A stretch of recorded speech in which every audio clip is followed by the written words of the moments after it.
Welcome back to Studio Spartan. Back here with Scoos with my new setup and shit, so we sound good as fuck. For once, instead of sounding like a bunch of janky motherfuckers in a trailer park. Yeah, you do need to keep the microphone. Oh, okay, so I do actually have to, like, deep throat this bitch. Yeah, I got you. it is very directional, so it has to be pointing at you. Understood. Yeah. But, oh, God, don't do that. Do not blow into the microphone. At least have it like this way, not this way. All right, so we just spent $100 on some Kaldheim, and this is Promos from Scoos whooping is, people's asses at the game store. These are the arena codes from whooping my ass specifically. Fuck those. We're gonna open these. It's not my fault. He's bad at draft, guys. You just want to open 10 or something? Fuck it. The open 10 at his own is cool. Right. So go ahead and talk about what we're doing today for Jank Tank. For our first Jank Tank, we're definitely going to have to do Changeling Elves, which is kind of a weird little notion I was kind of brewing up in my head the other night. And we got a lot of these really cool Changeling cards like Realmwalker, which kind of like lets you cast shit off the top of your deck. And with them putting Elvish Warmaster in Standard, it really kind of made Elf Ball a thing again. And I don't think everybody's going to like really see the full like potential there, because I think people are really going to be focused on like King Herald and like all that, trying to like turn it into this like actual Elf Ball, when you have all these, you know, new things with Changeling that we can really use to kind of give ourselves some more options in our gameplay style and flexibility. Yeah. And I don't know why I opened singular packs there. I haven't opened any Kaldheim at all, so I'm kind of excited to do that. Hey man, you're good. But like another really cool part about it is like, since most of these changelings right now that are shapeshifters are actually in green, we don't even really have to like splash colors. We just kind of already have them just thrown in there. So yeah, we can really just kind of toy around with it and have some fun with the idea. And they got that new colorless one that's pretty cool. Hey, my boy Odin's in this. All right, now we're gonna open up these bitch ass into card packs. Oh, and by the way, I know we named this whole little thing we do Jank Tank, but apparently another YouTuber already has a show called Jank Tank. Oh, ruh-roh. All right, so no copyright intended. We will have to No. Her thing is the Jank Tank. Ours is just Jank Tank. I got you. I got you. And fun fact, cool. You know, the original like name for the show that I had was Dank Jank. Yeah. But your fucking ADHD ass must have like misheard me and said, "Yeah, Jank Tank is a good name," and I'm like, you know, it kind of is. I mean, you know, it kind of called to me just based on like what this really started as, which is just us hanging outside the game store at like 3 a.m. talking about decks, you know, that we never see people play. And why are you hitting play? We haven't even designed the deck yet. I have not played this in a while. We're just going to build a new one. All right, yeah, that's fair. I'm going to let you take the reins here. All right, so let's kind of go ahead and like let's look at some green stuff and just see like what all we have. I love this card, by the way. This card, bringing poison back to standard is a ballsy fucking move on Wizards' part. Mm-hmm. So this is automatically a 4 of. This card, if you're playing tribal, is fucking amazing, because it essentially does exactly what you want it to at all time. It is Oracle of Moldiah, except you can it's Yeva. I mean, it's Yeva without the flash for your tribe, and that's fucking nuts in and of itself. So we automatically know we're gonna need 4 of those, just because it's dumb.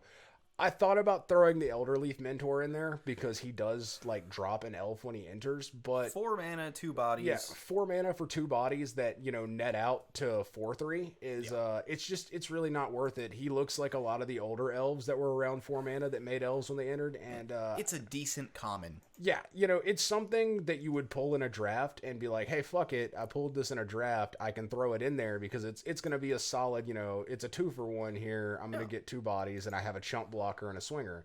This dude is actually one of the key components of the deck we're doing today, him and Glasspool Mimic, actually. Oh, so we are doing blue-green. Yeah. I forgot to ask you what color we're actually in Sultai, not Golgari, which is another thing. Sultai Elves. Yeah, which is another thing that I think is going to catch a lot of people off guard, because that gives us access to, at least in the sideboard, if we wanted to play this competitively, to counter Magic. And nobody expects elves to be running counter magic, which is kind of, a neat thing. I do think we only need to run 3 of him, though. I don't think we need any more than that. Because, he is legendary, and he retains legendary when he copies something. So we don't really need anything more than that on him. Let's see. I forgot I need the colorless one. Is Maskwood next is the thing you're talking about? No. So I think this is interesting. It reminds me a lot of Birthing Boughs, but it's actually not what I'm talking about. What I'm talking about is this right here. Oh, okay. He's a changeling, and when he ETBs, you choose a creature type, and whenever another creature of the chosen type enters, you put a counter on him. So he very quickly becomes huge if you're making a bunch of tokens, which now that we know the name of him, we can just kind of go in here and type that shit in, because it's going to save us a little bit of time. If I could type BK Lude. There we go. So we are he's an uncommon. I don't doubt that with that effect that's strong enough. I definitely think you need that to be an uncommon at the least. Hell yeah. So we're actually going to run a 4 of him. This though is really the card that is going to take this deck and let us do exactly what we want to do with it. Oh wow, we didn't get any. That's kind of either that or I just can't type. So there we go. Elvish, yeah. Okay. Elvish War Master is the card that is going to absolutely be piloting, running, and quarterbacking this deck for us. His effect in stuff like Commander and stuff is actually super lackluster, because it's once a turn. However, with us running Sultai in the standard deck and with us running Glasspool Mimics and Marit, we can have multiple copies of him. And every time we drop any of our changelings, which are also elves, we're going to trigger multiple times on that effect. And he's also an inbuilt anthem if we get to the point where we have a bunch of mana. So since he is like our key piece, we do actually have to have 4 of him. And yeah, you know what? We're going to go ahead and get the special looking version because why not? Because why not, right? This card has beautiful artwork. And as a player, this isn't really pertaining to the channel too much, but as a player who plays elves and Commander and stuff, I absolutely love what they did with the tokens for elves. I'm Norse pagan, and the fact that we have this Nordic theme of elves with the braids and, it's a little like fantasy style, but I really love what they did with it. Yeah, and as a metal musician, it's like I love that they're doing like a Viking kind of set. When they did the promotional material for it, like giving out cards like metal musician, it didn't feel quite right. I understand that. As a metal musician, I respect where it came from, and I love that like Norse black metal stuff. And it's just like, it's so good. So we're actually going to run a couple of these because there's so many artifacts and stuff in standard right now that are really a problem, Embercleave and all that. And while I understand that this is an instant speed, we can mainboard this because it's an elf, essentially. It's a 1/3 for 2, which is good because it gives us some defending a little bit. It's got some utility on it as well. And it's got some utility on it. We can drop it, exile a creature from our yard, and we can exile an artifact or an enchantment. So not only does it say it's gone forever, which is, a super useful effect. So let's see, we got our Bloodline Pretenders, we've got our Masked Vandals, we've got our Realm Walkers, we've got our Elvish War Masters, and we got our Marit of the Frost.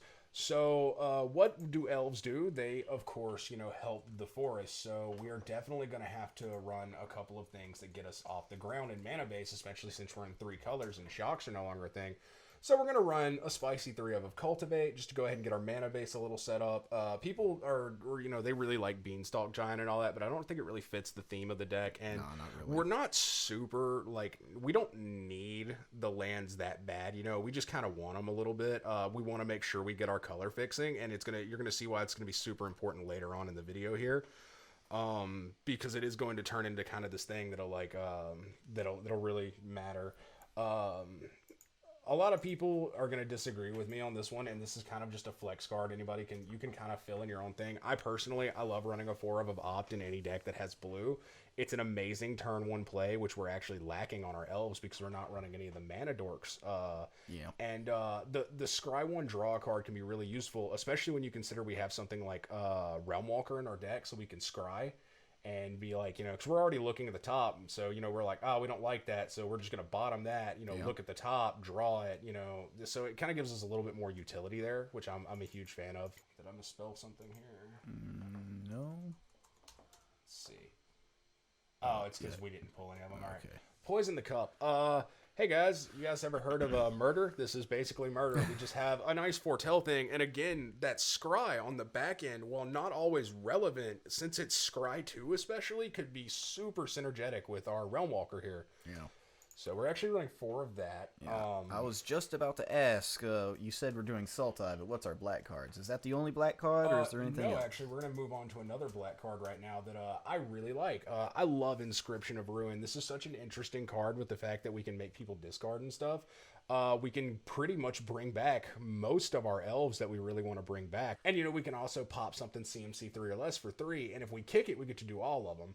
And there's another synergetic card that we're going to run with this later. We're actually only going to need to run 3 of these. We're not going to run any more than that. Like, we don't necessarily need this in our opening hand, but later down the line, this can be a super useful card. Mm-hmm. A card that I had initially thought of running in this deck, because I run it in my Elf Ball decks, but I realized very quickly would not work very well in this deck, is this right here. So normally if you're playing Elf Ball, this is an amazing card, because it is essentially overcome, combined, or either or that, or a card draw affecting green.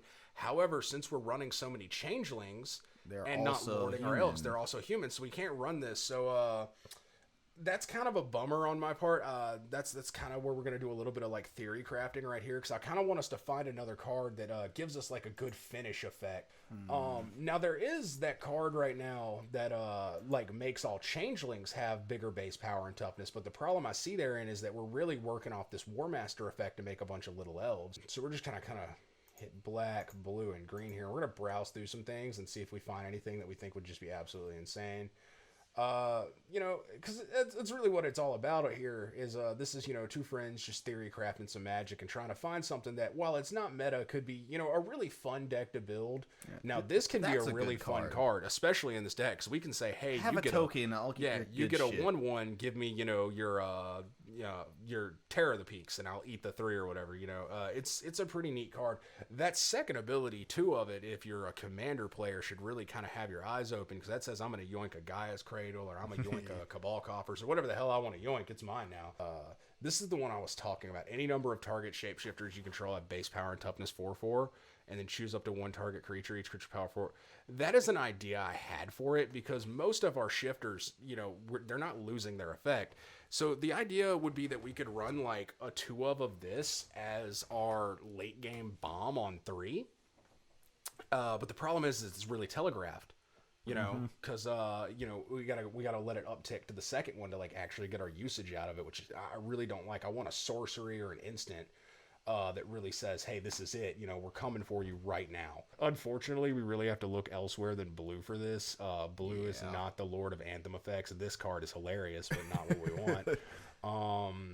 Plug to our previous episode. Yeah. I did that in a draft, kids. So, you know, if you ever want to really see how bonkers you are, pick a 7 7-mana enchantment in draft and make it work. One I did think about that I thought was interesting. I actually wanted to get your opinion on it, Spartan, because this is a really interesting idea I had. Oko's Hospitality. Instant speed. Creatures get base toughness, power, and toughness 3/3 until end of turn. It triples the powers of our entire field. And if they're already bigger than that, they keep their buffs. They're just base. Now, granted, it sucks because we're essentially paying extra mana to get an Oko card that we're not running. But, I mean, honestly, if we really wanted to, it would not be a problem to kind of joke around and throw one of him in there. Because if nothing else, we 0 him and turn him into another Elvish War Master. And yeah, he's on 6, but I mean, we can run him, you know, as like a 1 or 2 of, because we have this to grab him. And on the off chance that you do get the ultimate, I mean, you win. Yeah. That's it. It's over. You win. Yeah. So, I mean, so if Oko's Hospitality doesn't win you the game right off the bat, you get another card that can maybe get you there. Yeah, and you're making so many tokens, it's not going to be hard at all to protect him. Yeah, I like that idea. Yeah, you're feeling it? Yeah. All right, cool. So how many copies of Oko's Hospitality? So I'm thinking we run 2 copies of Oko's Hospitality and 2 copies of Oko himself. God, we're running cards from a fucking Planeswalker deck. Absolutely. And that should tell you, like... I love it!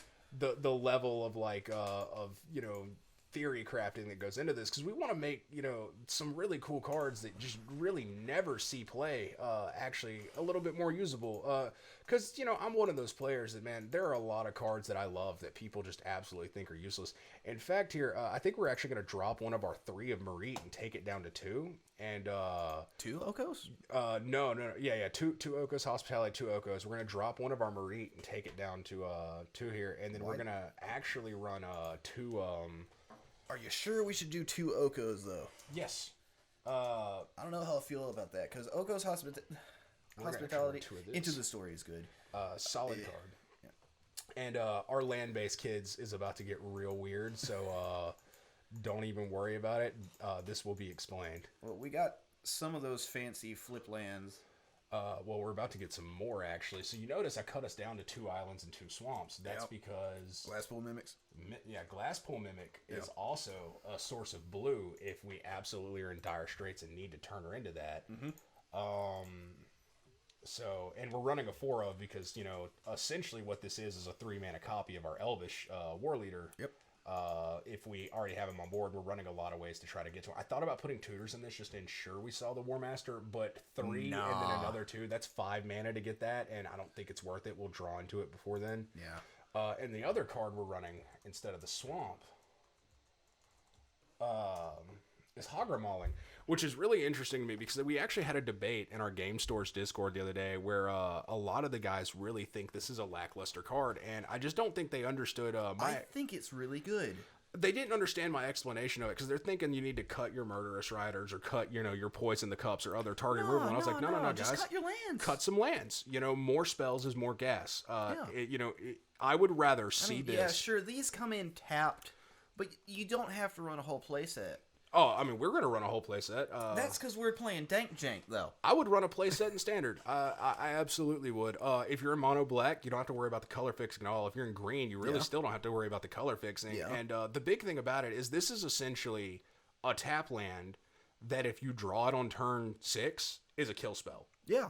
And the mana reduction, I remember when Zendikar first came out, people were being like, it's a bad murder. It's like, no. It's a more expensive murder with a land on the back. Yeah. And if the situation just so happens to line up, it's a murder. Yeah. I think it is absolutely a perfectly fine card to run. There are some people who disagree with me, which... I think it's a great card. I really liked the idea. It being a rare feels bad when you open it in a pack. Yeah. But for sure. Aside from that, it's a great card. I would not want to open that in a draft. I will agree with you on that. I do think it's a little iffy then, but, So what are we going to do for our duels? We're going to do those fancy... we're not actually running any duels. Really? No. So let's see. That's 6, 12, 22 lands. We got our... Yeah. Because that's 6. That's 6. So that's 12, and that's 22 off our 10 forest. So that's pretty much the whole deck. And we're going to hit craft all real quick. What do we not have enough wild cards for? Wild cards. What? Go up to the thing. See how many you got. You have 1 rare. That's the problem, huh? And let me guess. This is a rare, isn't it? Yep. All right, let's we'll fix this in just 1 second. Time to open more packs. Yep. I mean, that is exactly what it's time to do, actually. So we're actually going to save and exit real quick. So we're only 2 cards off. Now, normally I wouldn't, we would just substitute something, but I really want people to see this deck's full potential real quick. I'm not super concerned about it, so y'all are going to see us open some packs real quick. Of Kaldheim, and maybe we'll get lucky and actually pull a Realm Waker. I doubt it, but, we could. Claim a couple of those. Yeah, get some of those, too. Yeah. I really don't play Arena that much unless I'm over here doing our Jank Tank fun. Let's see. Come on, Realm Waker. Show me at least 1. Or at least some freaking rare wild cards or some No, shit. but we did find Fenrir. Come on, give me... That's not what I needed. Yeah, that sucks. You're out of gems, sir. Oh no, what a shame. Let's see, we'll edit the part where I'm putting in my credit card information out. I'll just blur it in post. Just forgets to. Oops. Huh? I'm kidnapping Hammer. I don't care. I don't care. Worst comes to worst, I'll steal his car. Cool. All right, so while we're actually kind of like doing this real quick, what are your kind of thoughts on this like little endeavor we're undertaking actually with our elf changelings? Do you think it would be better as pure elves, or do you think the addition of blue and kind of like that extra little oomph on the versatility could make up for it? Well, having multiple colors has always been a risk-reward system when it comes to magic. And having changelings to help out with the elves is not so much, well, I was going to say it's not so much a bonus as it is just gravy, but that's kind of redundant. I mean, Yeah. It's not great, but it's good. Yeah. You know, and I think it's really interesting that we actually have some changelings now that can help out elves, because for a very long time, elves were a super standalone tribe. Oh, yeah. Because they're so strong just by themselves. As a tribe, they are, in my opinion, one of, if not the strongest tribe in Magic. They accelerate faster than goblins. They have more versatility. They're a lot more synergized than humans are. Oh, yeah. Like, hey, there we go. We already got there. Shame. We already bought all these, so we're going to open them. But yeah, no, elves have always been, in my opinion, one of the strongest tribes in the game, just because of how they work together. And I really kind of like that, in the fact that it kind of shows like how a community of these like woodland creatures would actually band together. Yeah. I do kind of miss the old days of like Lorwyn, when elves were racist as fuck though. The racist elves. Yeah, no, and I really like that, because a lot of my childhood, what bits of it I could spend, reading and not doing other things that I'm not going to talk about on a microphone here, was filled with fantasy novels where the elves were this very superior kind of culture and like race, and they had like their very own direct belief system, and if you were not an elf, you could pretty much go fuck yourself. Like, and I kind of miss the fact that like Lorwyn had that and we lost it. I understand why, especially in today's like culture, that can't be a thing. Yeah, I mean, fucking the SJWs would throw a fucking fit if there were racist elves coming out in a new set. Yeah, people would be very unhappy with that. So I can kind of. I mean, they just have to write it correctly. I mean, if they just be like, these elves are racist. And it's not because your skin tone's different. It's because you're literally not an elf. Yeah. Now, if they were to bring it, like they wouldn't have to like showcase their racism. They'd just be like, these elves are racist. They don't like you. They probably won't kill you, but if you're trying to like make a trade with them, they will fuck you over. Oh no, see, I even disagree with that, because even in the old ones, we had legitimately they will like pillage and shit. Yeah, because you got to remember the Eye Blight and Nath and all of them. There's a card called Eye Blight Massacre. Yeah, where they're killing the shit out of humans. Shit like that is cool, but that's not gonna fly. Unfortunately. Yeah. All right, so we got our deck. Not to say that racism is cool. No. We don't believe in racism, especially not in the real world here. But I do like the fact that things like that can be included in fantasy, and to me, it kind of helps with that suspension of disbelief. It's world building. It brings it brings a form of realism into it. Because there's just a simple fact of civilized culture in life, and that's that not everybody's going to get along, and typically when people don't get along, there's... Is that the deck? Yeah, the deck's done. Cool. Typically when people don't get along, violence ensues, and people can't get along with each other, much less a completely other race of sentient beings who are, in almost every sense of the word, better than themselves. They probably would disagree with them quite a bit. Especially something people can't fathom immortality. And like how much that would affect like the way you viewed the world. There would be no agency to anything anymore. You'd have no reason to do a lot, so you would become very superior very quickly. Yeah, and elves. I'm not keen on my lore for magic, but elves live a long time. Yeah, absolutely. So I can see the superiority complex kicking in there. Yeah, for sure. But anyway, so we're going to get into some gameplay here now. We done kept you guys waiting and went off on a little tangent. But yeah. Let's have some fun with our fake elves. All right, I think I'm going to take the helm here and... Absolutely. I'm here to offer advice, commentary, and comedic input occasionally. Yeah. If you want to adjust your microphone a little bit, you can. I got you. Of course, got to have the rouse Eric, because what's better than a lightning mage who likes bussy every once in a while? All right, is this keepable? Perfectly. We have Cultivate, a Swamp, and a Mimic. And we've already got... And 2 Realm Wakers with a kill spell. Like, this is a perfectly keepable hand. Hells yeah. I actually think we should start with our Mimic. I'm not going to lie. What, the... Yeah. Land half of it anyway? Yeah, because that's gonna go ahead and get us our blue in case we top deck an opt or something next turn. We got our green here, so we can, and now we've got 2 swamps, so that's even more gravy. And there's a second forest, so just go ahead and throw down our forest, and we'll pass it again here. Wait, what? Why is it asking me to foretell this if we don't have the mana for it? We do have the mana to foretell it, so it's 1 and a black. Is it really? Oh no! It's colorless. It's 2 colorless. Right. Yeah. So that's we right. should just go ahead and actually do that and foretell it. Yeah. Because they can't. If I'm not mistaken, they can't see. I forget that the foretell is similar to morph. Yeah. If I'm not mistaken, they can't actually see what we foretold. Yeah, they can tell it'll be like face down. I got you. So what does this creature he just played do exactly? So if you do, it's plus 2. So that's kind of dangerous. I actually think we need to leave up mana to maybe poison the cup on that if we need to, and we could get a blowout if he tries to drop something lower and swing at us, because this very much feels like a Rakdos aggro strategy. Yep. So I'd slap down another swamp and just go ahead and pass it up. Pass the turn. And we're gonna see what he does here, because he might very well try to slap another creature and then sack something and then swing at us. Probably gonna play something that poops out a token or so. Yeah. Like a Haktos or something. Or that. Or that. Yeah. I'm glad we caught him on that. So now we're gonna. So we wait for him to do the sack. Yeah, we wait for him to do the sack. That way, all he's left with is a 0/1.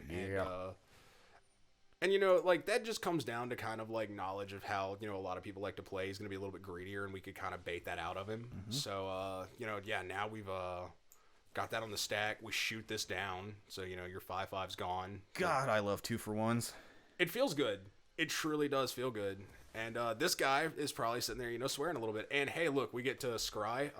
We don't really want to see our Marit or that land right now, so we can go ahead and bottom both of those and hope we top deck the War Master, because we're going to cultivate next turn anyway. Hell yeah. Because we have no reason not to now, because all he's going to get is a goat. He's got a 0/1 goat. Like, we can't take damage from a goat. The goat can't get in on us. So we got a mimic. That's perfectly fine. So what do we do here? Do we play a Realm Walker or just cultivate? I think we go ahead and we're going to cultivate because we're not in any imminent threat, and we can go ahead and get us a little bit more land. We've already got both our swamps, so let's get our other island. Where is it? Right there. So I'd actually go both islands, because we have another green in hand already, if I'm not mistaken. Yeah. Yeah. So we can take 1 to field and 1 to hand, and that's how quickly this deck can really kind of start getting its feet out from under it. Also, next turn we'll be on 6 mana, so what we can do with that is we can drop a Bloodline Pretender and name Elves, and then we can drop our Realm Walker and have a little bit of a threat. All right. So, drop our Forest and go ahead and slap our Bloodline Pretender down, And we're going to, of course, name Elves. So. What the fuck? Why is it saying Rogue? I don't know. Elves. Maybe it's elf. It's probably elf. It's like the actual creature type. Elf. Yeah, there we go. Oops, accidentally named Eldrazi. Uh-oh. I've been playing too much fucking Cavern Souls in Eldrazi. Right, so so we name an elf, we slap him on the table, and then we slap a Realm Walker, and now we've got a 3/3 that's going to look at this Elite Huntsman like, hey, what's up? Name elf, of course. God, I didn't know I was going to have to fucking use the goddamn keyboard so much. Sir, I believe Eef! Eef! Eef. Eef!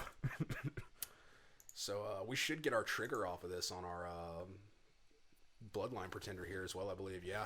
So now we've got a 3/3, and we are also getting to look at the top of our deck.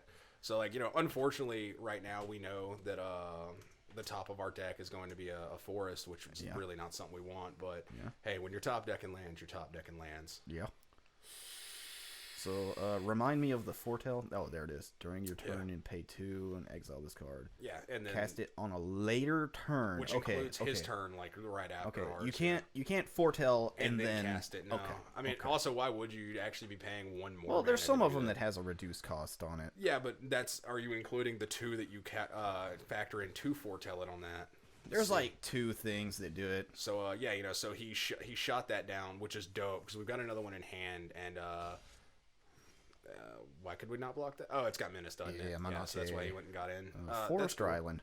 I would go with our Island actually, and go ahead and throw Realm Walker, Glasscool. Go Realm Walker first. Let's see where we go from there. Okay. So we've already got that back in. That's gonna again trigger that Bloodline Pretender again. Why does it want to say fucking? Ugh. Yeah, it's gonna make you choose every time we drop a new one. So the cool thing else we could have done is drop the the glass pool on a copy of Bloodline Pretender if we were really that concerned about like getting that one, and maybe we should have there because we would have got a little bit more off of it. Yeah. But we wanted to really see having 2 Realm Walkers is kind of redundant. It doesn't do anything. We were actually really hoping to see an Elvish War Master on the top because then we could have played him off the top. But we got the Cultivate. It's cool. What we can do for now is just kind of hold up some mana for that poison the cup. Yeah. Okay. And we're perfectly fine on that because we have the mana to cast it. And so, do we swing with this?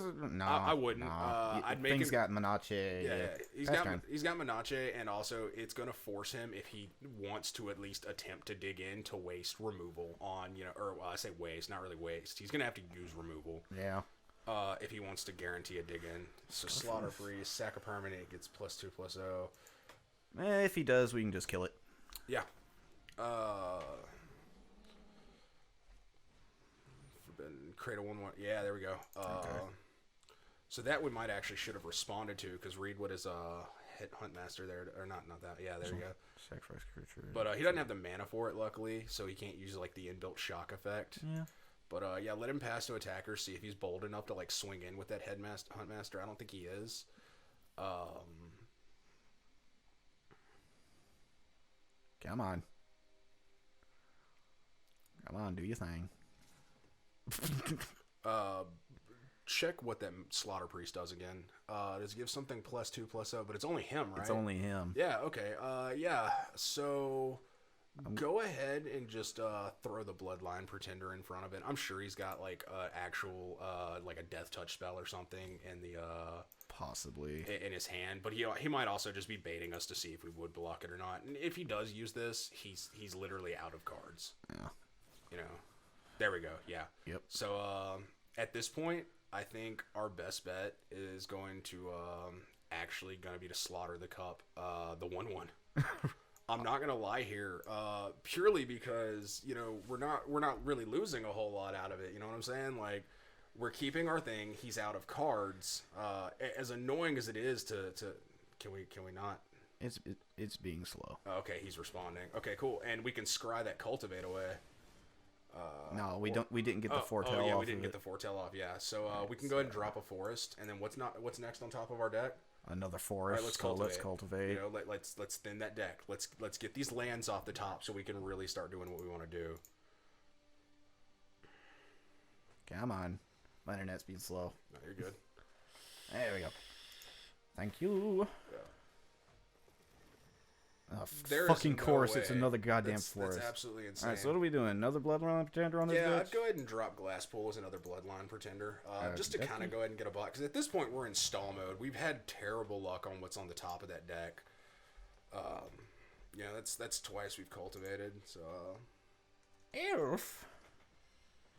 Makes you wish Oracle will die was in standard so we could have both. Oh my god, I know, right? I play off the top of my deck. I feel good. Yeah, so now we got a 5/5 as well.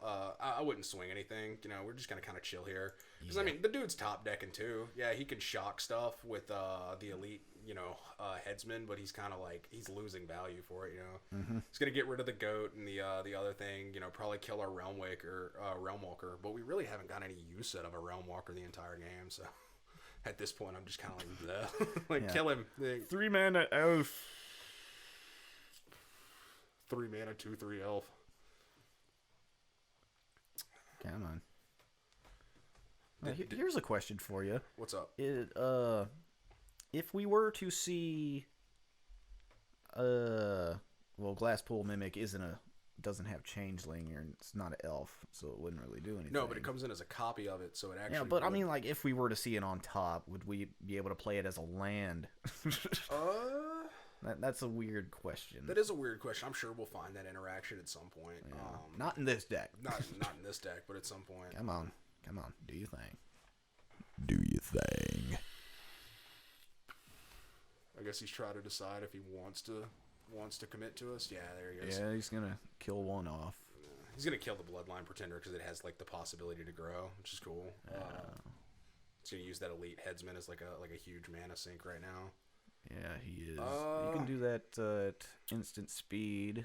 Let's see. So would it be worth it blocking with a Realm Walker? I honestly think so. Well, we know we're drawing that. Yeah, we know we're drawing that. I think we just take it. Yeah, I'm kind of in your notion of the woods here. Our life total is something that we can fluctuate. Let him instant speed sack something, kind of lower his resource pool a little bit, and or you can just get in for the 4. Then again, we don't know what's in his hand. It could be another alchemist gift or something that he was saving, or it's a zombie.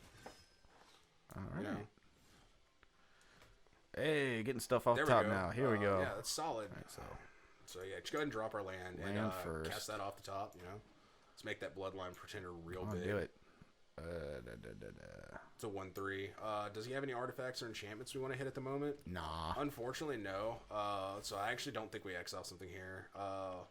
Damn. Unfortunately, not an elf, but that is something that could be really, potentially good because that's going to get us on our Oko. So I think we just kind of sit here and hold back some more. Or do we want to attack? I don't think we want to attack, so we've got that 1/3 to stop that now.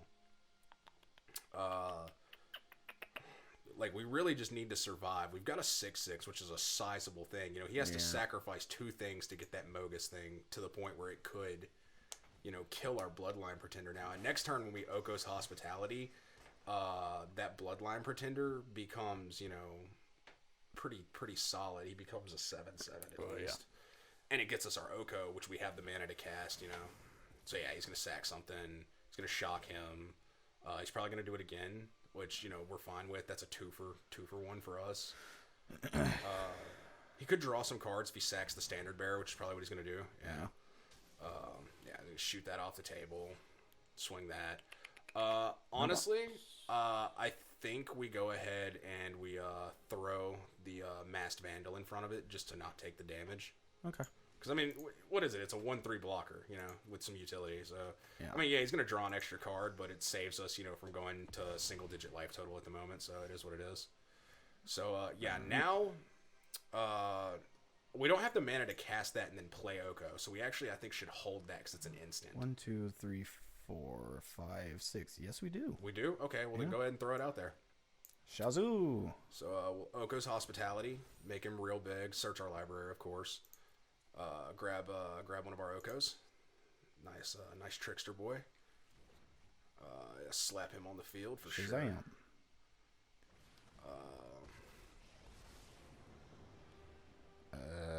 We +1 him. We just make our Bloodline Pretender bigger.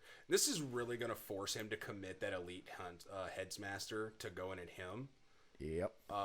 Because, now we have what's going to be a 8/8 next turn, and he doesn't have enough to sack for that Slaughter Priest to make him huge. Unless he just plays something and immediately sacks Even then, it, he doesn't have enough to sack to make him bigger than an 8/8. Yeah. So we just chill. We're really at the point where we're stabilizing. We're going to eventually get our War Master and start, actually making elves.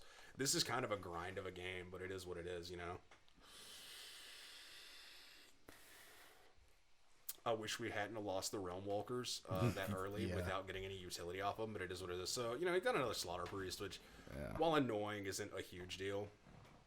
He will eventually kill that Oko, but it is what it is, This can do things to that. That's what I'm saying. He's gonna get in on that because he can't afford to just swing at us with it all. But he's gonna get in with that at least for now. Mm-hmm. There's not much we can do about that until we get some more creatures, unfortunately. And we're running a lot of creatures in this deck. We just haven't really seen a lot of them. We've seen a lot of lands. Yeah. And some other ways to get lands. Yeah, and this is when that Hagra Mauling becoming a kill spell on top of it becomes a huge... Hey, there we go. There's the boy. So, yeah, I think we just go ahead and drop him. And we leave that mana up as a Lord effect so we can make him huge, you know? Yep. We +1 the Oko, of course, and put the 2 counters on our War Master, because there's no reason not to. Yeah. And then it gets into a 4/4, and then we have the mana to pump him, and it's going to give him and Bloodline Pretender another +2/+2 and Death Touch. Yeah. So, you know, suddenly he's a 6/6 Death Toucher, which, you know, the Anthem effect is a Zuri, you know? Like, let's really be real here. +1 the Oko. Yeah, we kind of have to. Yeah, otherwise he's going to shoot him down. He can just do it in response. No, because we can actually we can use our Elves ability. Oh, nice. Yeah. He'd really have to commit a lot of resources to getting nothing out of it. That's why it's not the worst time in the world to do it. So yeah, he's going to do that. So he sacks. So now we activate our War Master to save himself, essentially, because he is an elf, you know, like. So, like, God, that's so good. What's the plan now, man? Yeah, you're going to waste your entire field for this. You know, we just got rid of this man's entire field. Oh, the value. Yeah. Do we just smash in for 11? Yeah. At this point, yeah, because he did it then. Absolutely. We take half of his life total for that mistake. And that was free for us almost. You know, we just took out this man's whole field by playing a 2-drop. Because that's how much of a threat Oko can really be. Did we just make this card good? Yeah.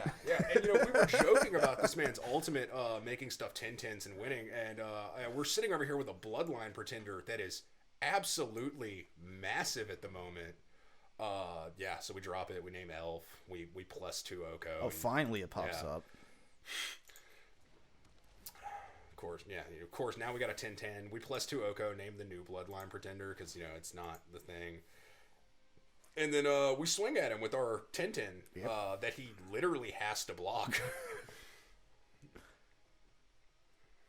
Yeah, like, let's get in there with our colorless elf. Really? You're nuts. Really? You are absolutely fucking insane. So we win next turn unless he plays 2 creatures. This man has nightmares of the old Oko, and it's just like, it must die.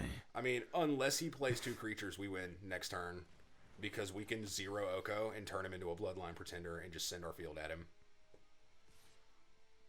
Okay, so you're dead, is what I'm reading right now. Even with a kill spell, you're dead. Ugh. Like, thanks. That's fun. Oh my god. And hold on. I want to test the interaction. Before we do that, 0 Oko real quick. I want to test a really cool interaction. So we 0 Oko. Yeah, so make him a Bloodline Pretender.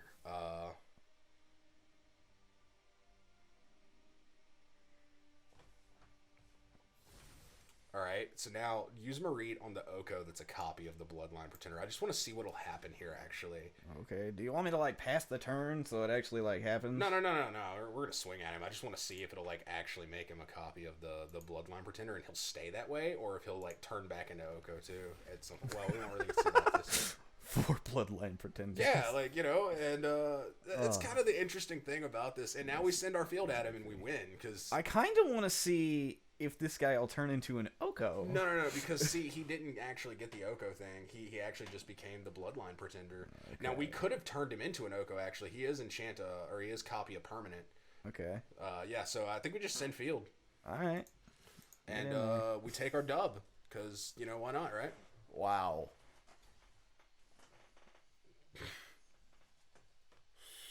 That's hilarious. Yeah. Elves, baby. Yeah, right. Fake elves, but yeah, elves nonetheless. And the guy's sitting here like, what? Shouldn't have swung at the Oko. Shouldn't have swung at the Oko. I mean, he was dead anyway, because even with 2 creatures, we could have made Oko a third. I mean, yeah, he's going to Fire Prophecy one. Oh my god. No way. Yeah, like, that's what I'm saying. Like, he had nothing. He knew he had nothing at that point. So he's gonna try to shoot one. I see the game plan here. Oh, he's alive for another turn at least. Yeah, he survived a turn, which is impressive. I got a tapped Planeswalker. Yeah, we got a tapped Walker. Wow. But at the same time, you know, he's dead. He has had nightmares of Man's- when Oko was in standard. Man's not feeling Oko. Must kill. Oh my god. That's and that, you know, that's the What do you beauty of got? playing. Oh wow. Oh wow. Yeah, sure, let's opt. Yeah, there we go. There's the scoop phase. He's gonna opt out of this game. All right, man. Well, high five. We got our elves to work. That's that was weak. Yeah. You got it. Aim at the elbow. Aim at the elbow. Okay. Get it right here in the front of the microphone. There we go. There we go. Oh yeah. That was an absolutely solid run for a You know, deck. I think this is the first time we've ever built a deck and won on game one. Without having to like really hard tweak it. Yeah, yeah. All right, so what do we do? Do we build another deck or do we play this one again? I'm gonna leave that up to you because the other deck I had an idea for that I wanted to try out was Valkyries. Valkyries or angels? Well, Valkyries are angels in the new set. They made the Valkyrie angels, which is kind of funny because if you look at like a lot of the similarities between Norse paganism and Christianity, our Valkyrie are very much like angels. So Okay. it is a fun idea if you wanted to try to make a Valkyrie deck, or we could try to take another run with the elves. Well, I think when we first started doing this, I think the idea was we have an idea for a deck, we build it, and then we just improve upon it until we win. Yeah, And since and- we just won, Just go on to the next one. I don't know, it could have been just a matchup kind of thing, but It could have been. we still won. So Yeah, I mean, we took it. You know. let's build another deck. All right, cool. So let's try to make a Valkyrie deck. Now I haven't done a whole lot of research into the Valkyrie that have come out recently. Yeah, I'll let you take the reins. Okay, let's see. So we know we're looking for. Is there any way to like search by creature type? I don't think so. So card styles? No, that's for sure not what I was looking for. And so let's see. So we got Righteous Valkyrie. So the Valkyrie here, flying whenever her. This card. Just You know, right. I built an Angel tribal deck for Modern that was just ass because there wasn't any like good low mana angels. What about Sarah Avenger? Sarah Avenger? White for a. It was in the deck. Yeah. I mean, Yeah, she was really for a long time. Yeah, but you still can't play it on like until turn 4. Yeah. Did you not augment it with changelings? There weren't any good white changelings. But there was the white-blue one, the Mariner, the one that taxes them for targeting your stuff. Yeah, that one was good and all, but the problem with the deck was that it was still too slow. Yeah, that's I been even tried putting green in it for like some better protection stuff, and it couldn't get off the ground. that's been Angel's problem for a long time, as they were the It could gain life like crazy because I had 2 copies of a land that whenever an angel enters the battlefield, you gain a life. Yeah, that's been Angel's problem for a long time, as they were. Yeah, They and were I think the angels that came out in Kaldheim are really fucking good. I mean, this one alone is probably going to make the deck. So before we start spinning wild cards here, Colin, I actually do kind of want to just like look at what all angels we have access to. We've got our Righteous Valkyrie, which is she's really good. I think you're right, especially for a 3-drop. But you know, we've also got to look at something like our Resplendent Marshall here, which you know, really like that one too. you know, she's another rare. She ETBs. You exile another creature card from your yard, and when you do, you put a 1/1 counter on each creature you control other than her that shares a creature type. So if we're all playing angels, they're all angels, you know. Yeah. What's funny enough, you could actually put, if you wanted to like change the like some of the colors around and take the black out and add like the 2 mana exile creature or planeswalker, make an angel. You could change that Soul Tie deck into a Bant deck and run her and that elf deck we just played, and she would be a perfectly fair trade off from Masked Vandal. Yeah. I do enjoy that very much. Which there's a lot of really interesting synergies that playing a lot of changelings allows you to do. Yeah. Let's see. I don't really see any angels on this page. Youthful Valkyrie. Whenever another angel enters battlefield, put a 1/1 counter on her. I absolutely think you should run a 4 of her. I think that's one of the other ones that would make that angel deck really good. Well, here's the thing. She's already overstated. Yeah. You're paying 2 mana for 2 a mana 1/3 1/3 flyer. that gets bigger for Well, playing and a tribal flyer. stuff. A Yes. 2/3. Yes. 2 mana for a 1/3 flyer that you play another angel and he gets a 1. And with changelings in standard right now, and even just as a thing, you can run. Imagine her with like a bloodline, pretender. You're doubling up on that effect essentially. Yeah. So I absolutely think we should be running a 4 of our youthful Valkyrie, especially because we have 41 uncommon wild cards. Yeah. It's a 2-mana angel. Yeah. There's like none of those except for Sarah Champion or whatever the hell it is. Now, Legion Angel. You run 1 in the main board and 3 in the sideboard. Yes. I really like that idea. That is absolutely how this card plays. This is a 1 of your main board and a 3 of in your sideboard. Now, because this is a best of 1, it'll be the only 3 cards in our sideboard. What colors are we doing this in? I don't actually know yet, because we do have some white-black ones which are interesting, like Furia here, which whenever you cast second spell, look at the top 3, put 1 into your hand, and the rest of your... That is a super strong effect, man. Yeah, but is it going to be worth... 5 mana? Absolutely for a flying. No. In just Orzhov colors. Yes, absolutely. It is card selection in Orzhov, man. Yeah, but... Think of how much value you get off Underrealm Lich.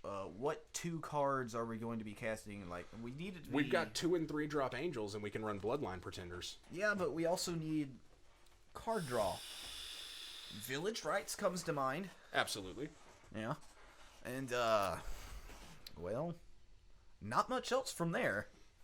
Yeah, so we'll I definitely want to go ahead and say we should put her in as a 3 of, just because we have Forge. She's a legendary angel, and it fits the tribe. Yeah.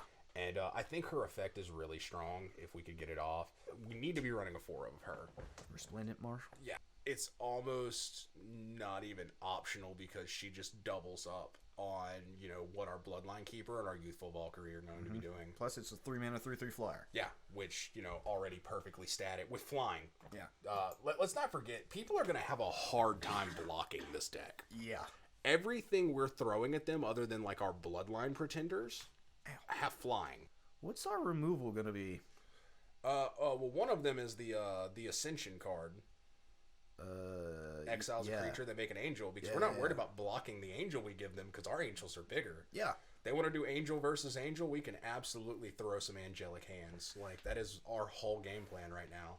What about Divine Gambit? I have not seen that card yet, actually. Hey, Revitalize. That's something we can super run. There's you that card draw and life gain, Oh, yeah. Synergy! Woo! Devin. Yeah. Exile an artifact, creature, enchantment. They get to put a permanent on the battlefield. I like it.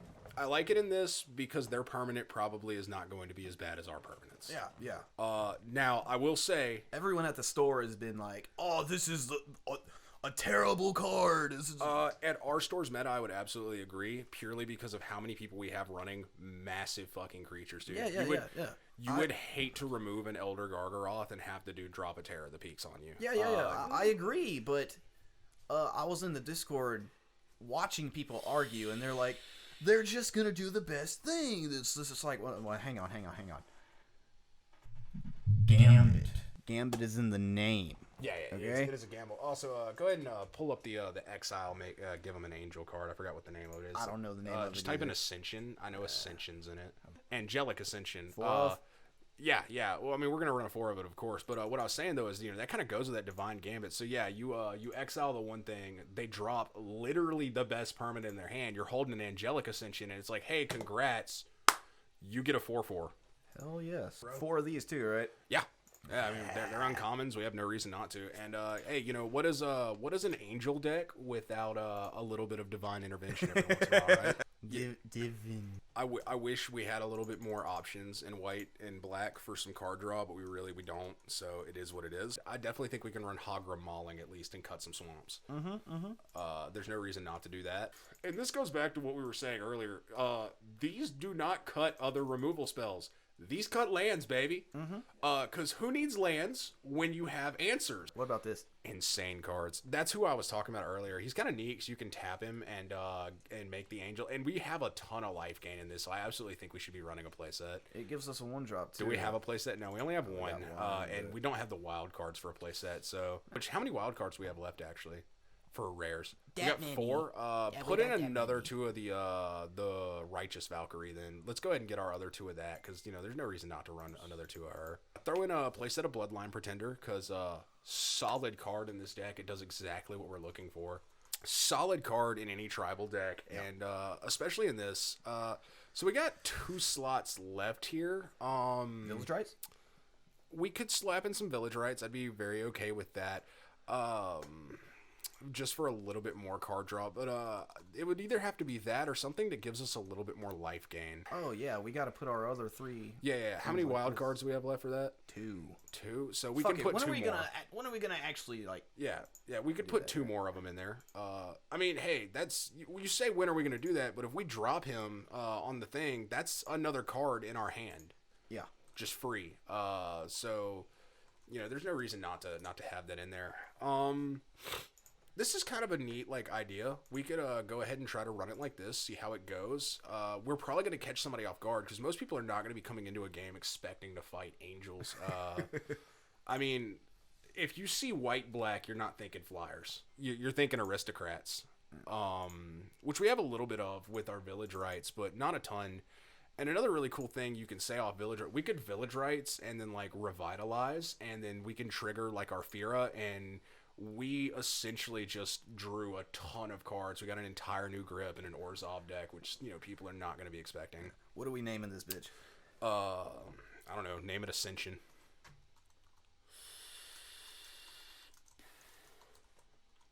Yeah, that works too.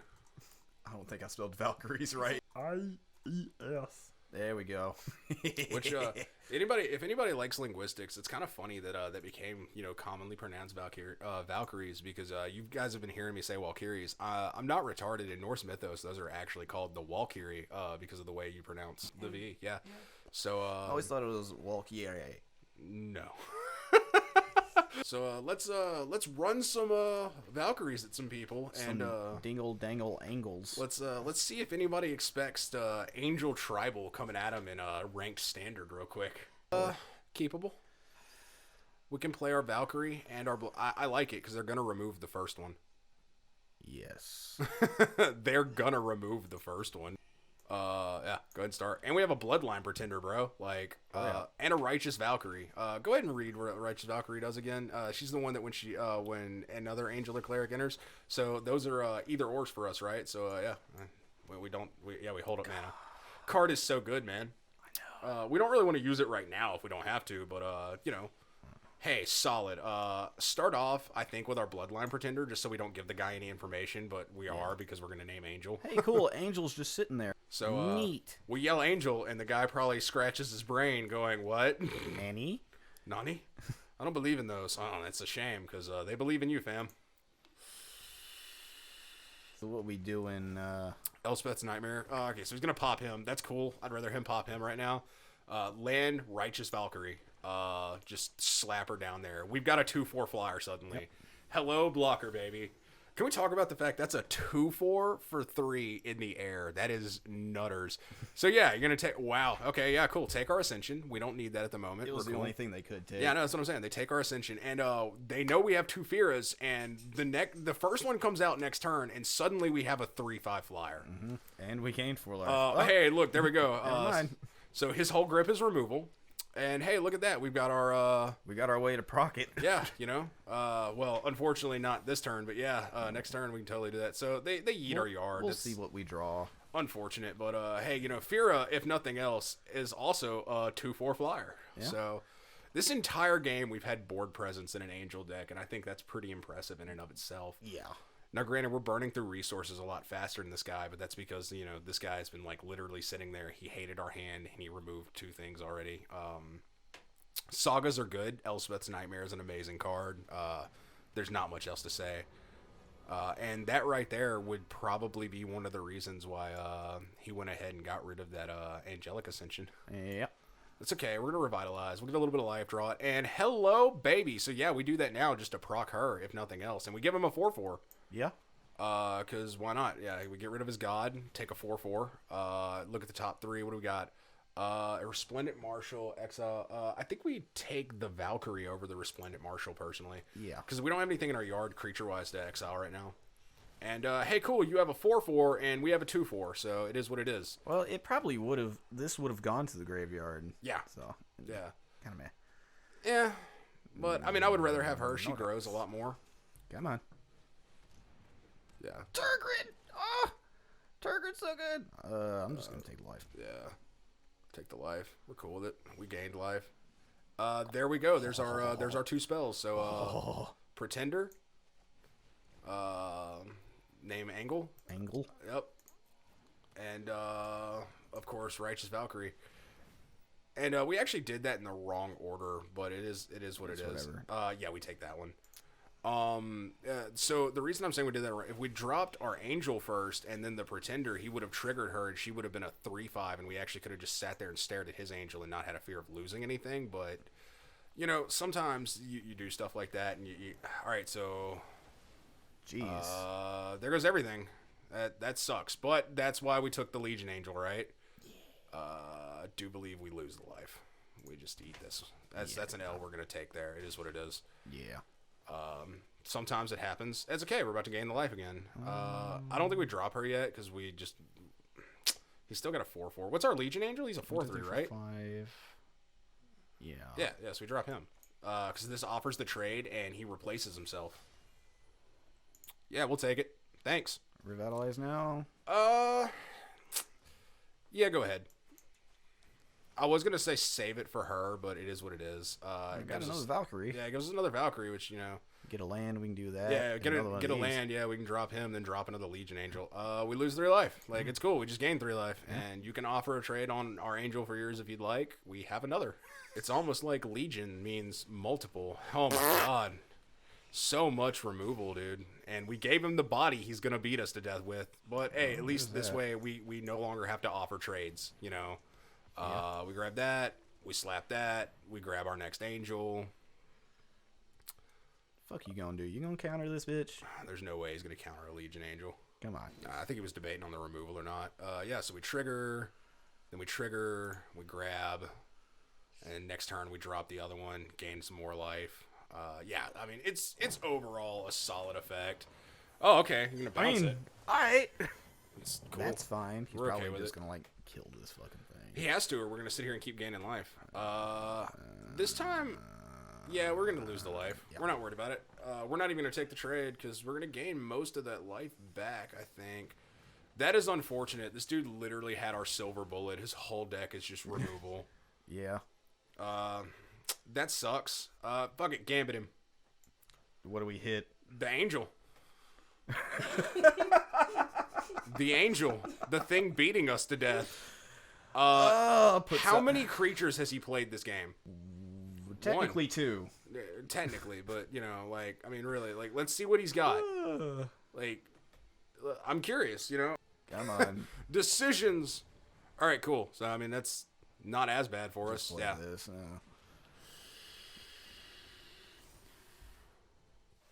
Yep. You have nothing to take. Congrats. Dead drop. I enjoy it. That's the other reason we went ahead and gambited is because, you know, we're going to lose it anyway. Pitch card.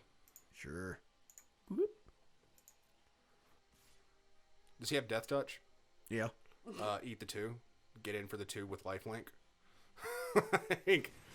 And we lose. How much removal can one man run? Yeah, that's it right there. Bitch. Yeah. Dog, we just need to take this one to Scoop Face. He's got us on this.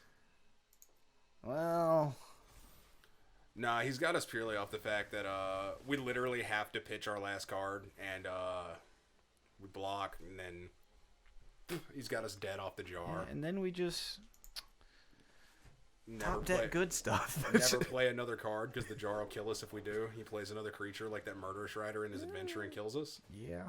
I mean, we're stalling at this point. Yeah. Oof. We take the L. He got it. Kudos to dude. He got it. I think we should just run it back as it is. I think a primary problem for that is he had literally removal for everything we played. Yeah.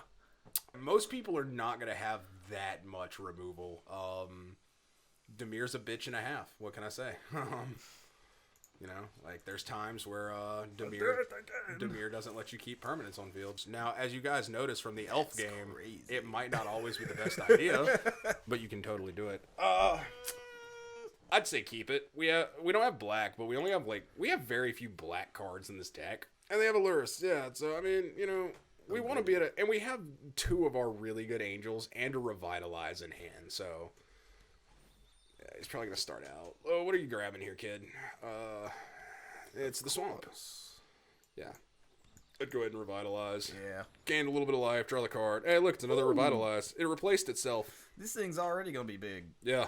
Huge, yeah. So, hey, look, there's our Hagra mauling. Do you want to play do this? our angel? I think we want to play our angel this turn and get a little bit of a board presence and try to pressure him, because we can play the revitalize next turn at minimum, you know? Yeah. It's just, it is what it is. Now, unfortunately, we are going to lose the 1/1 counter on our Valkyrie here, but it is what it is. That's fine. Hey, look, a Fairy Vandal. That's like you're playing flyers too? So are we. Ours are bigger. Soul Shatter. Each opponent stagger or Planeswalker the highest. Oh, well, that was, in fact, our highest. Oh, no. We didn't lose that much life. I think I'll do this. Yeah, drop the mauling and slap down the... Yeah. Shazoo! We got a 3/3. And, hey, look, we have something to exile. It's crazy. So, Except nothing gets put on things. Yeah, it is what it is. Fuck it. Thin our graveyard. Right? Come on. He's trying to decide what he wants to use to remove it. Another cool use for Angelic Ascension, guys, is if they try to remove your thing, go ahead and remove it for them. Just Angelic Ascension your own shit. Yeah, Get your 4/4 turn this 3/3 into a 4/4. Right. Now, we can't do that this turn, but that is just a fun notion that you could do. I used to make frequent use of it in my Beauty and the Beast deck, which was Lovestruck Beast. We eat one, because you're not going to do anything. I don't know what to tell you. Remove it. Yeah, go for it. Yeah, there it is. Yeah, cool. It is what it is. Come on. Can we play our cards now, please? I would love to play our cards now. Hey, look, it's our Righteous Valkyrie. So, yeah, we throw that out there. And, you know, honestly... Hold up mana for this Village Rights. Or this Angelic Ascension.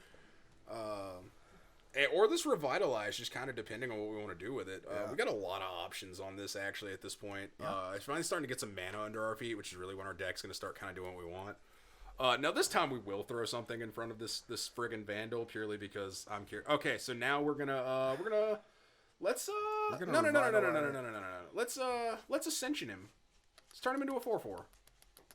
Let's turn our 1/3 into a 4/4, because that's just gonna... Alright, cool, yeah, so you just wasted a removal, and our creature got bigger. And we still have our black up, so if he swings in and we block and he decides to do something like an Alchemist Gift, we've got, you know, the sack option to still get our cards back. Yeah. I would prefer to do that than to be sitting there with no creatures in hand and get beat to death by the 1/2, you know? Like, just, it's a personal thing. Yeah.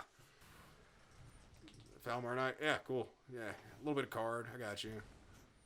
Yeah, and they get a 2/3. Oh, crazy! Yeah, ours is still bigger. I don't know what to tell you. Crazy.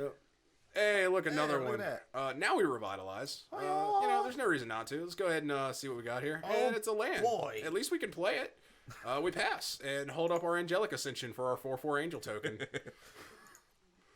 It's like, please remove my the token. 4/4. Take another 4/4. Yeah. The card is. This is a very strange white counterspell, you know. It's almost as good as Mana Tithe. Which, by the way, if you don't play Mana Tithe, please God start playing Mana Tithe. It's a hysterical card. Catch people off guard with it. It's great. Like, I'm not gonna lie. Alright, well, you know, lands are useful, but not when I'm seeing this many of them. No, get in. no. Yeah, get in. Get in. What's he gonna do? Well, like what? We're life total. Beat him in the face. Don't let him sit there and set up. I'll poke you. Yeah.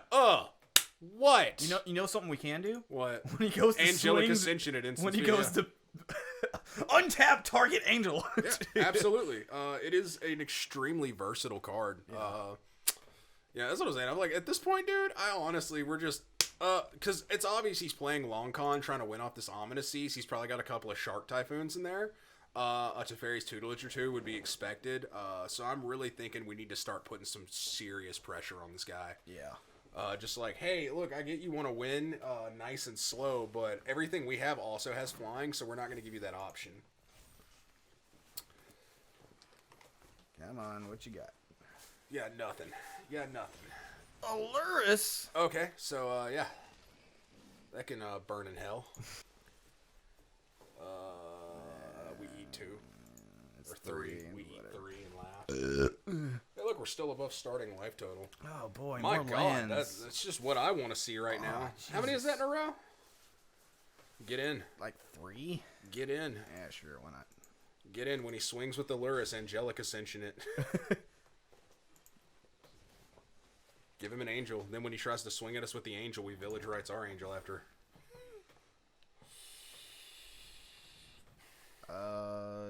Village rights or Ascension? Village rights our angel. Get us some cards off of it. No reason not to. Come on, anything but lands. Anything but lands. Removal, another creature, anything would be solid. I mean, that is a creature and also a fucking land.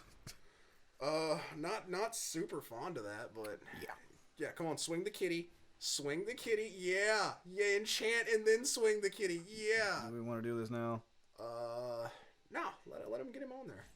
See if he wants to pump him some more for us. Okay. Do it. Swing the 5-1. Swing the 5-1. You know you want to swing that cat. Yeah, and you get an angel. The cat becomes an angel because all cats go to heaven. Well, right now it's cats. We go to 19, 18. I forgot it gets bigger. Fucking fairy man. Hey, look, a bloodline pretender. Oh, that's fun. Card, wins games, just not these. Yeah. But hey, at least we're gonna have a 3/3 bloodline pretender next turn. Angle. Yep, we name Angle. We drop our second Angle. Angle. We also name Angle. We trigger our Angle. Drop a land for turn. Yeah, I think we'll hang on to it for now. You wanna make him believe that we actually have something? Hells yeah. He's probably gonna turn this 2/2 into a 4/4. Anything's possible. Well, he's looking for something. Probably a shark type. He's looking to draw some cards and turn that Ominous Seas into an 8/8 is what he's looking for. Yeah. Odds? Yeah, there we go. That is the one weakness I'm seeing in this deck is There's that a lot of odds. a lot of these angels are on 3, and it's not fantabulistic. I'm gonna be honest. We might actually need to put a sweeper or 2 of our own in this deck. Shatter the Sky exists. I don't know why I didn't think of it. Oh my god. We concede. Yeah. Fuck this. We concede. We lost. There's Oof. no so I definitely think we should look at putting a sweeper or 2 in this deck. Doomscar is a thing. What is Doomscar? Board wipe with Foretell. Oh, really? Yeah. That's a card I haven't seen. Let's see, what are we going to cut out of here for this? I'm really disappointed we haven't seen our Hagra Maulings. I don't think they deserve to be cut, but we haven't seen them, which is kind of sad. I think we should cut some Bloodline Well, we saw one. It was a land. Yeah, I think we should cut some of our Bloodline Pretenders. The fact they don't have flying is kind of a letdown, and they do take a little bit longer to get off the ground. And I don't think we need to run more than 2 board wipes. I know we have a Doomscar. Oh, yeah? Did you see it earlier? Got 2. Oh, sick. Well, that worked out perfectly. Neat. Let's see. What else could we change here to make this a little bit more? I think we need a little bit more card draw that doesn't sack our stuff like Village Rights does. So just kind of go back to Generalist. And let's see if we can find some card draw in Orzhov. We can probably chuck that in for funsies. Let's see. Could be... it's expensive. Can be a land, though. It'd be our 3rd board wipe. Yeah, I'd go for it. I'd cut a Plains for that. There's no reason not to. Now, that's an interesting one. Treacherous Blessing. But we don't have enough things to get rid of it, but what we do have is things that gain us life. Oh, wait, what is that Valkyrie? That's a black Valkyrie. We didn't even see. Oh, that one. Hexproof from Planeswalkers. That's pretty solid, actually. What rarity is that? Mythic. How many mythics do we have left? Plenty. 3? Let's see. She's a 4-drop for a 4/3. Cut our Bloodline Pretenders for her. There's no reason not to run her. How many copies? How many? 2? Make a 4/4 until end of turn. Angels you have tapped to destroy target. Why are we not running that? Angels you control gain double strike. Oh god, we have to now. Yeah, that's crazy. It's just a 1 of, but we could cut a Divine Gambit for the Fear's Retribution. We run it as a 3 of. We'll take out 2. Oh, Village Rights. I mean, we've got that. No, we cut that. Oh, what? Yeah, because we don't. Dude, we found out sacking our Angels hurts us. That's fair. Still doing it in response is fine, but we've got the and Ascension. Yeah. Yeah. So we're gonna have to craft the Eradicator Valkyrie. Boop. Bop. Cut like 3 of our plains and 1 swamp for a playset of Fabled Passage, please. I got 2. You got 2. Whatever. We'll cut 2 plains. Just keep it like that. Okay.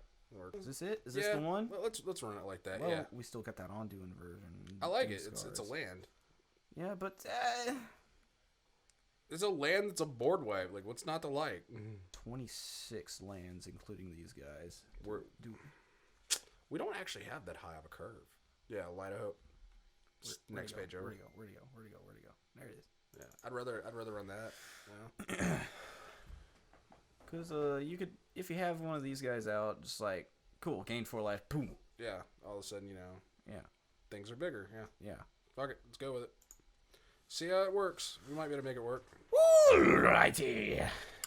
Round number 2. Angels are not as good as elves.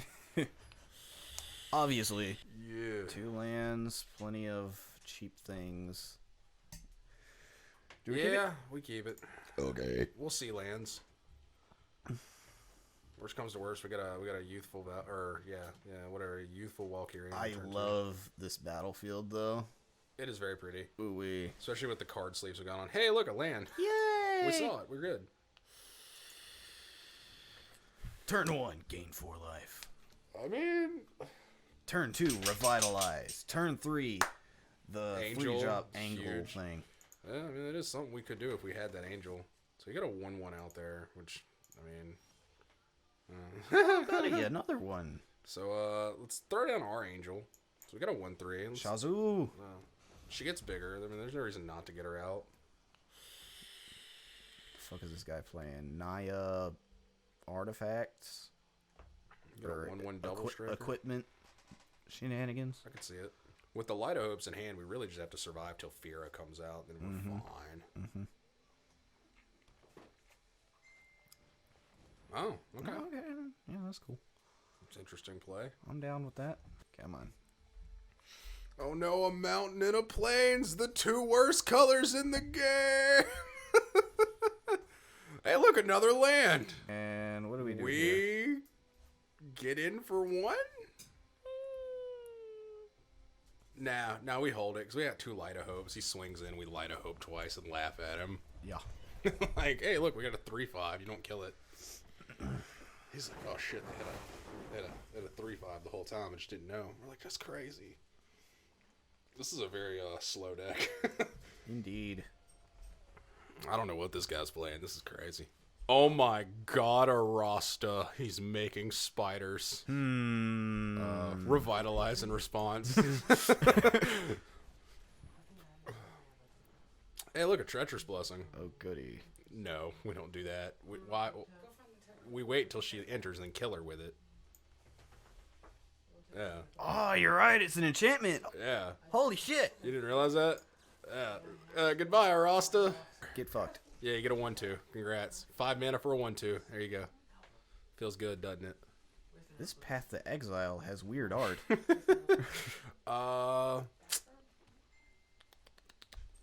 See, I actually would have played the Hogger Mauling as a swamp there. Oh. It's cool. I forget it. Slap the Treacherous Blessing down. Get us some cards. Shazoo! We're good. Hey, we got an Ascension and another Revitalize. It's alright. Yeah, pass. Yeah, I would have slapped the Hogger Mauling there, just because then we would have gotten Fear out on 5 instead of like 6, unless we top deck a land, but it is what it is. We thin 3 off the top. We're probably going to see a land next, but, you never know. With my luck, we won't. Come on, what you got? You're going to play another Arasta? We can, Haven't seen this guy play a single red card yet. I don't know, it's another Cultivate. Getting some forest, eh? Hey! There we go, Fear on 5. Well, still need the... Sir, we have a Plains in hand. She's double black. That is painfully annoying. We revitalize. I wish this said I wish this said just like enchantment. That's annoying. We can blow it up. We could. I think we should save that for a bit, but we could. Yeah, we definitely could. Yeah. Yeah. I mean, We could blow it up. It's fair. Could blow it up. Or we could also just gain the 4 life. This gain 3 life, all this, and draw a card. The Path to Exile has weird artwork. This Path to Exile has the strangest another one. What the fuck are you playing, man? What are we doing here, kids? Revitalize? Sure. Yeah, sure, we lost a life and gained 2 life and then drew a card, and I'll take it. We looted. Oh. Hey, there we go, Untitled Marshall.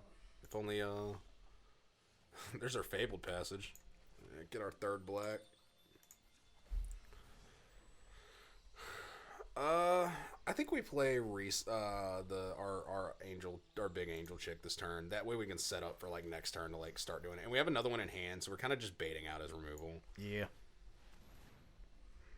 And, let's see. Does she count herself as our first spell for turn? Yeah. So go ahead and Light of Hope and get her effect off. And do what? Just kill our Treacherous Blessing. It's fair. We got an Ascension now. Kill our Treacherous Blessing.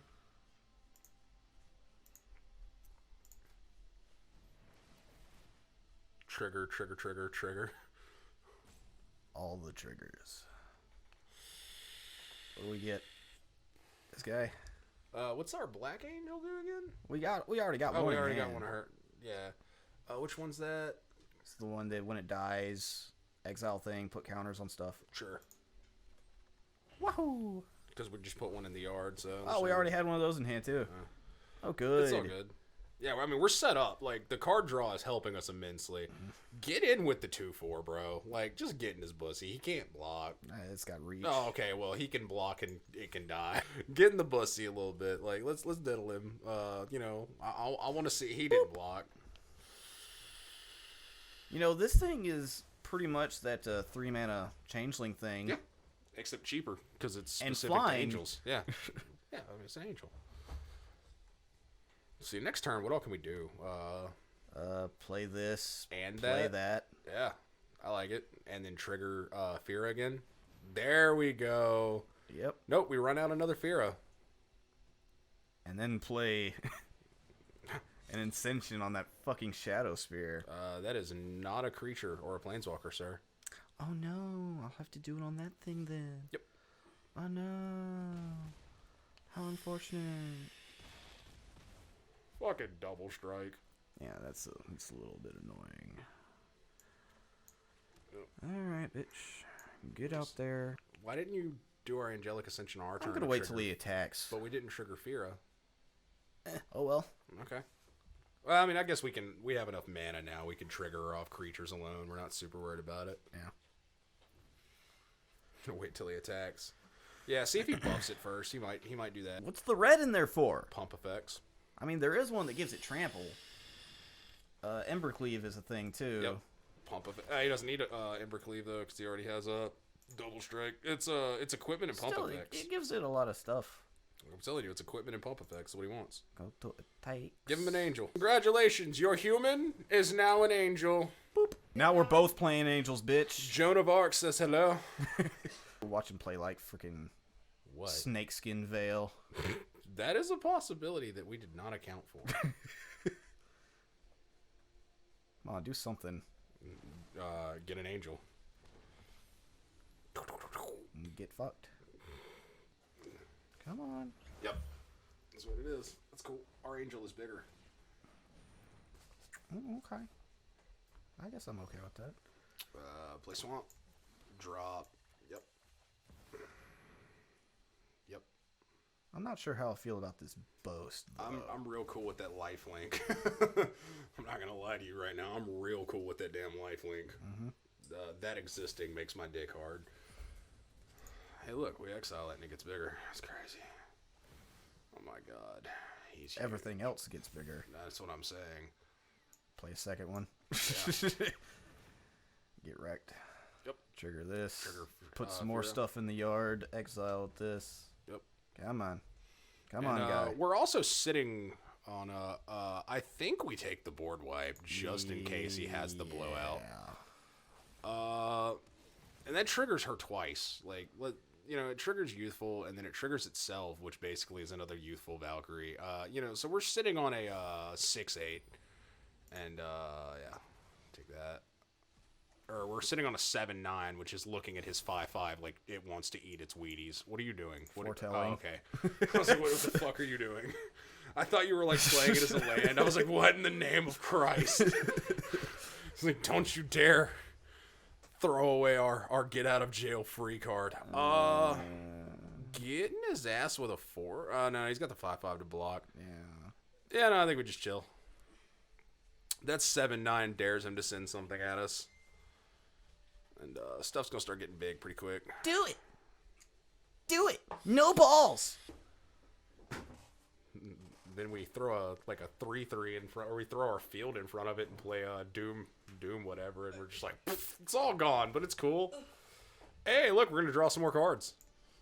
All right, so what's the plan We here? draw some more cards and look at our options. All right, that's fair. Always the first part of the plan is look at what your options are before deciding on your plan. Hey, let's boy. drop our other angel, trigger Fira. Yeah, that's fair. He said, yeah, that's fair. Yeah. Trigger all this other shit. Yeah, it's cool. We'll lose some life. We don't give a shit. Well, I guess we take our Valkyrie there. Yeah. It seems like our best bet. Got just enough mana to play it, too. Yeah. Shazoo. Do we want to play it is the question. Come on. I don't think we play it this turn. Cool.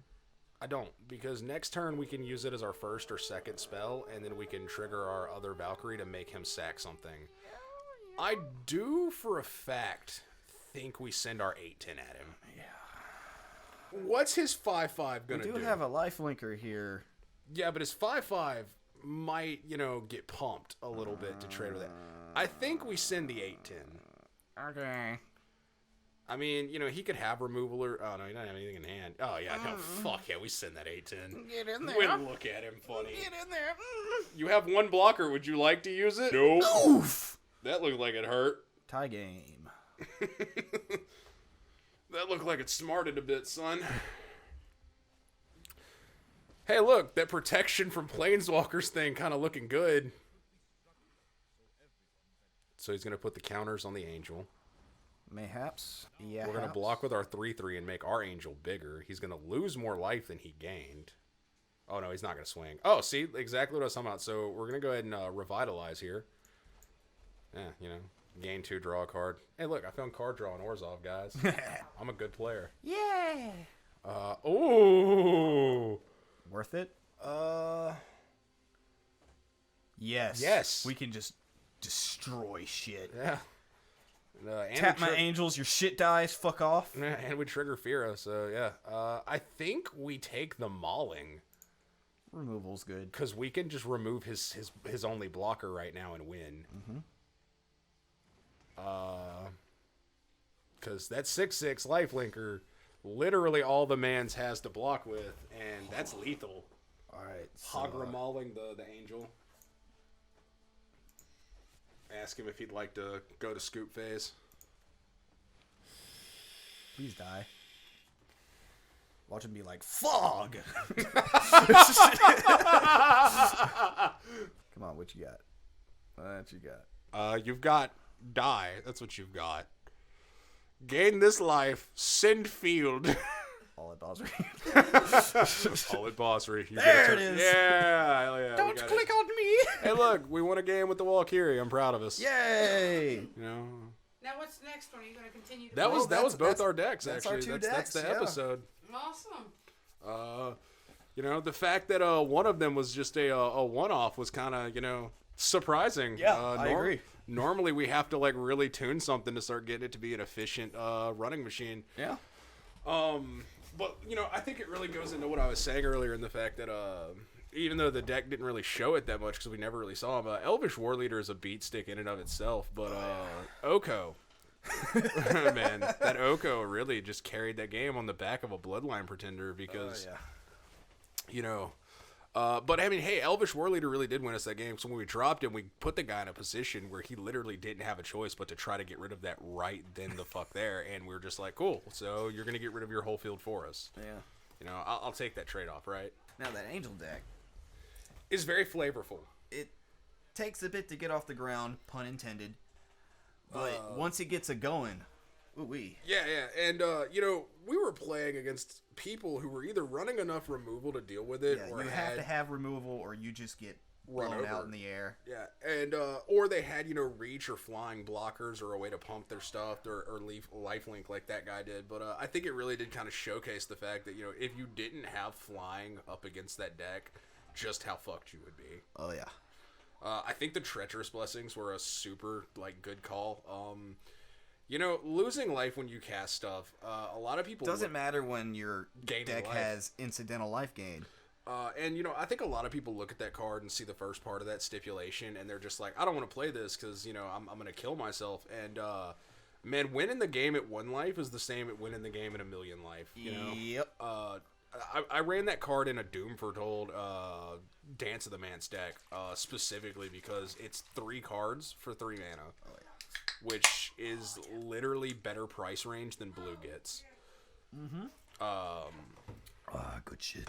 You got any comments or anything to add on any of the deck techs we did today, Spartan? Any insights or tweaks that you think you'd make if you were going to take one to like your FNM or something? Not specifically. I haven't seen enough call time or the call time standard to really say anything about it.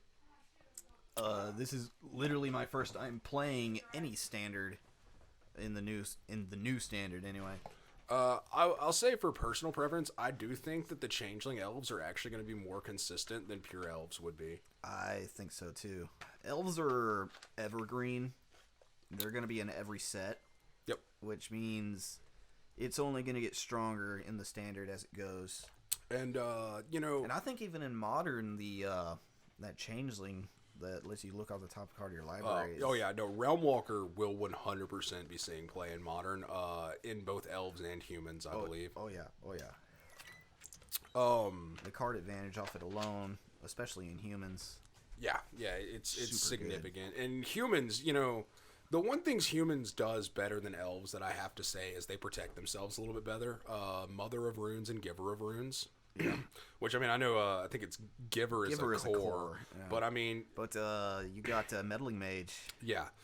To just straight up, I will say you can't cast the specific removal spell. I will say one card I've been very disappointed with how little I've seen it played, even in sideboards and standard at the moment, is Containment Priest. I think it's going to see more play with the Foretell mechanic. But, not just that. So we were talking about Divine Gambit. You want a way to make Divine Gambit a super good card? Mainboard some Containment Priest. Yeah. Same goes for Angelic Ascension, because if I'm not mistaken, Containment Priest says Angelic Ascension is 2 mana exile. Exile, yeah. Same with Divine Gambit. So if you're mainboarding those, it's really good. And you can also, if somebody got spicy and was trying to run some Luca shenanigans, you could really hit that pretty hard and make their life a little bit of a hell. Yeah. I think it'll be good with Turgid, too, with a discard-based deck, because Orzhov discard kind of thing going on. Make them empty-handed, exile the big thing. I'm going to be real. real. Have anything to play. I don't even think Orzhov discard's going to be anything. I think it's going to be mono-black with Demon's Disciple, Gormand, and the Reaper of Night with that new god. I think that it's just going to give so much theft and discard, especially with Duress, essentially, effects and standard, and Inscription of Ruin. You got to think, having that god out and then, throwing an Inscription of Ruin at somebody for 2 or 3, you're just like, all right, cool, so pitch 2 cards and I'm going to take them from you. Yep. Oh, so I actually haven't told you this, and it's going to be interesting to kind of get your reaction to it on recording here. I am actually rebuilding my Elf Ball commander deck very soon. The one that wins on turn 3? Yes, and our commanders this time are actually different than our original. We will be running Numa and Nadier over Natha the Guiltleaf this time. Okay, I can see that. So we're going to throw in a little bit of counter synergy with our Ivy Lane Denizen and some other fun stuff. And, if you want to talk about a tribe that really just transcends formats, you've got to look at Elves.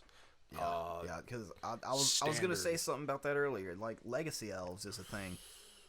Commander Elves, Legacy Elves, Modern Elves. Hell, Elves are in Standard now. You can play Elves and Pioneer and whoop the dog shit out of people. It is... Oh, yeah.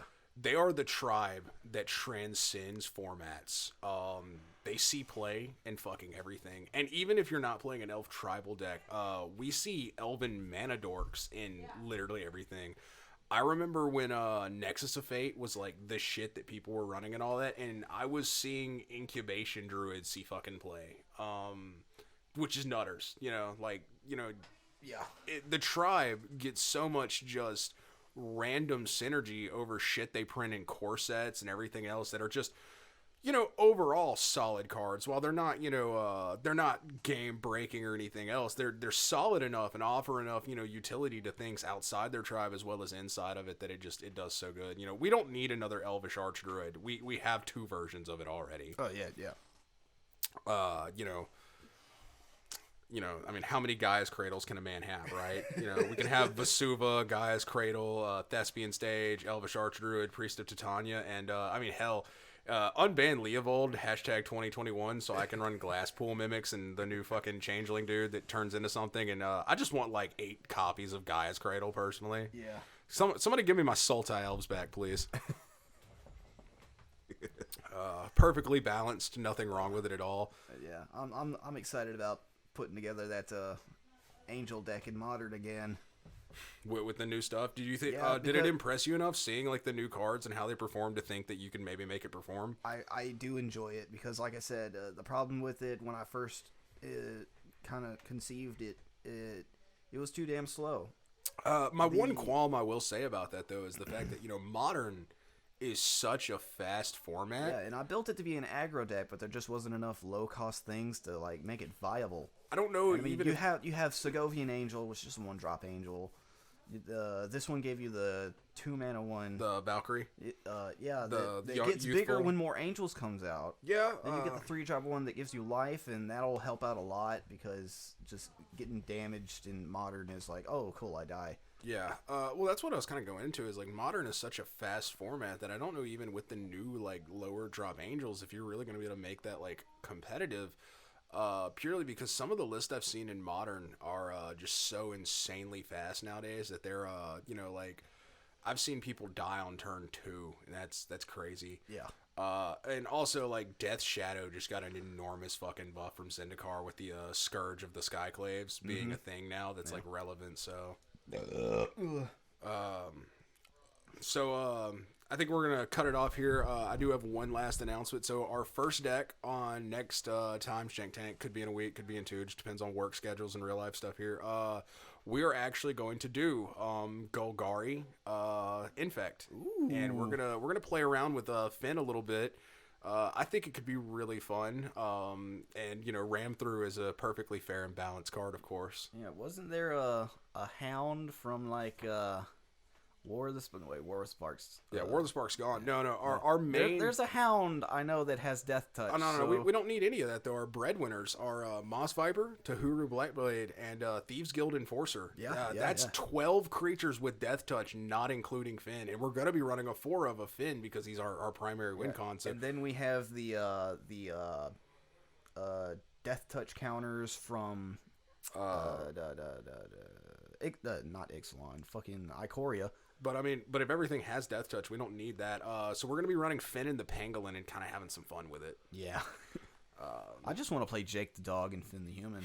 But, we can rename the Pangolin Jake. It's okay. Yeah, okay. All right. But hey, guys, everybody have a great night. Thanks for tuning in.